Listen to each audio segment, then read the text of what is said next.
Canto 14. The World Soul. All there was soul, or made of sheer soul stuff. A sky of soul covered a deep soul ground.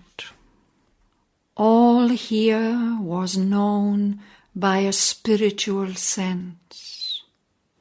Thought was not there, but a knowledge near and one, seized on all things by a moved identity, a sympathy of self with other selves. The touch of consciousness on consciousness, and being's look on being with inmost gaze, and heart laid bare to heart without walls of speech, and the unanimity of seeing minds in myriad forms, luminous with the one God.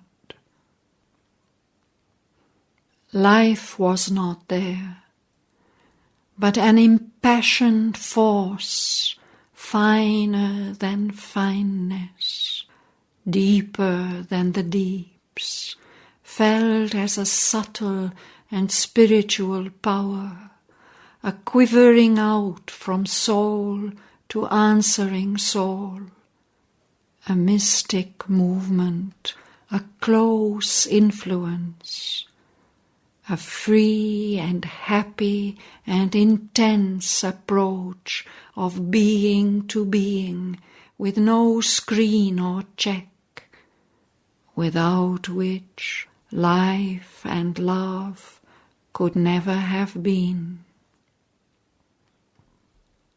Body was not there, for bodies were needed not.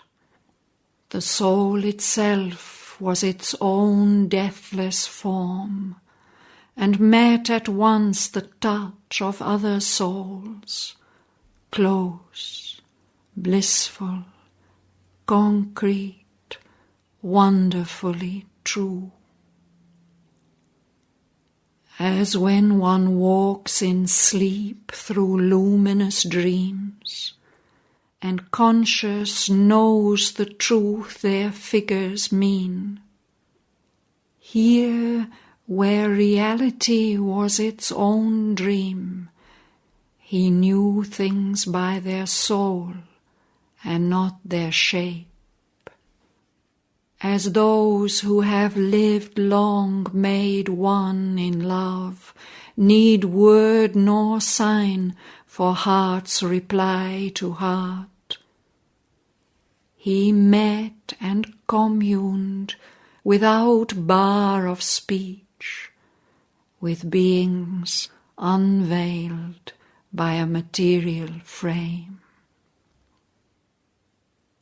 There was a strange spiritual scenery, a loveliness of lakes and streams and hills, a flow, a fixity in a soul space, and plains and valleys, stretches of soul joy, and gardens that were flower-tracts of the spirit, its meditations of tinged reverie.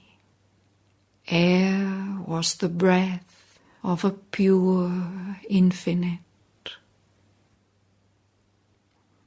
A fragrance wandered in a coloured haze, as if the scent and hue of all sweet flowers had mingled to copy heaven's atmosphere, appealing to the soul and not the eye.